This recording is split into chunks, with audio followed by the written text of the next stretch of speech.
the object that they cited flew in such an unusual way. It flew without sound. It made manoeuvres that were just completely unbelievable in terms of the angles, in terms of the speed. The object didn't look like any sort of aircraft. If I felt that there was only a handful of cases, I just wouldn't be interested, and it wouldn't have maintained my interest. But there are literally thousands of those kinds of cases worldwide. UFOs, flying saucers, aliens. We may come across these subjects, hardly giving them a second thought. But you have to wonder, with UFOs being one of the most popular search topics on the internet, why so many people are interested. Biochemist and ufologist Bill Chalker has been gathering evidence for years and says there are too many sightings from credible eyewitnesses that can't be ignored. He says one of the most intriguing stories he's come across involved a highly experienced naval pilot. He's doing a routine night cross-country flight near Goulburn in New South Wales. Two objects come up either side of his aircraft and maintain a station, and they seem to close in on the aircraft. And just as he was starting to think that he's going to have a collision, suddenly they stop and they move back out again to what he regarded as a safe distance from the aircraft wing. And then he's sitting here in the aircraft thinking, does he report this to Nowra Naval Air Station? You can see his whole flying career going down the drain. And luckily, the ground control at Nowra contacted him first and said, well, what have you got with you? Bill says sightings occur all over the country, and with many there's a natural explanation, but they aren't the stories he's interested in.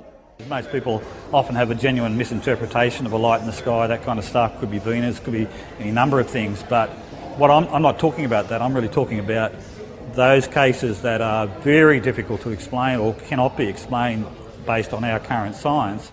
Another such story is the Westall case. For 2 years, university tutor Shane Ryan has been researching an occurrence in Melbourne in the 1960s where a UFO landed in a schoolyard in front of hundreds of eyewitnesses.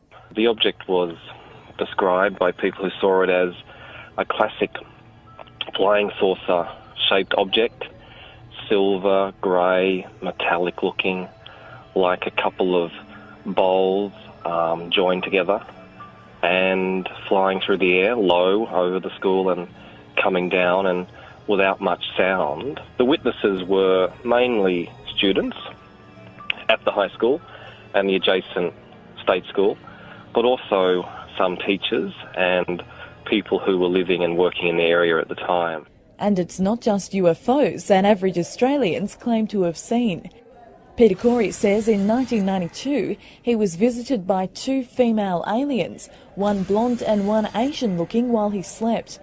Corey says he later found hairs on his body that he suspected belonged to the aliens he'd seen. He kept the hair for a number of years before giving it to biochemist Bill Chalker to test.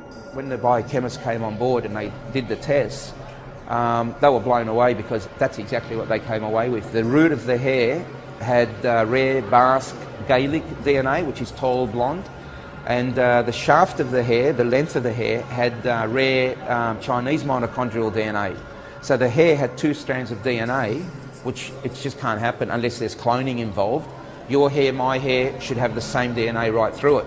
Despite some compelling evidence and bizarre stories, Bill Chalker says it's still a struggle to give his research the recognition it deserves. Science and UFOs has really had a pretty sorry kind of history, but it's kind of slowly creeping to, a critical mass where I think eventually it's going to be sort of seriously looked at, and scientists in the future will look back at it and say, well, we lost a lot of opportunities of looking at something really interesting, and perhaps we should have looked at it a little bit more